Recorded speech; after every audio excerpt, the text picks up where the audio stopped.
তুমি অনেকবার চেষ্টা করছো, কিন্তু বারবার হেরে গেছো। মানুষ তোমাকে দুর্বল বলেছে, অযোগ্য বলেছে। হয়তো আজ তুমি নিজের কাছেও হেরে গেছো, কিন্তু আজ ঈশ্বর তোমাকে একটা কথা বলতে চান।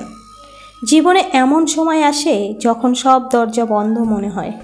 প্রার্থনা করেও উত্তর পাওয়া যায় না, পরিশ্রম করেও ফল আসে না।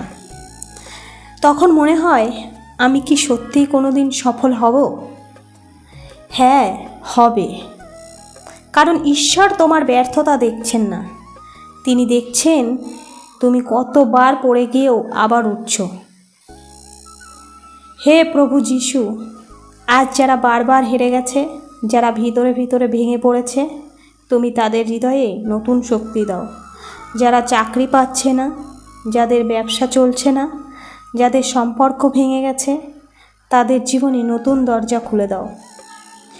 যেখানে হতাশা আছে সেখানে আশা দাও, যেখানে অন্ধকার আছে সেখানে আলো দাও।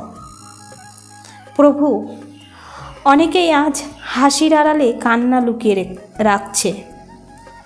মানুষ তাদের ব্যথা বোঝে না, কিন্তু তুমি বোঝো। আজ তাদের চোখের জল মুছে দাও, তাদের আবার দাঁড়ানোর শক্তি দাও। আজ আমরা ঘোষণা করছি, এই হার শেষ হার নয়। ঈশ্বর তোমার জন্য নতুন পথ তৈরি করছেন। আজকের কষ্ট আগামী দিনের সাক্ষ্য হবে। যদি তুমি বিশ্বাস করো, কমেন্টে লেখো, আমি হার মানব না। আর যদি তোমার জীবনে খুব কষ্ট থাকে, তাহলে লিখো, প্রভু আমাকে শক্তি দাও। ভিডিওটি শেয়ার করো, আরও জীবনে আজ নতুন আশা ফিরে পাবে কেউ।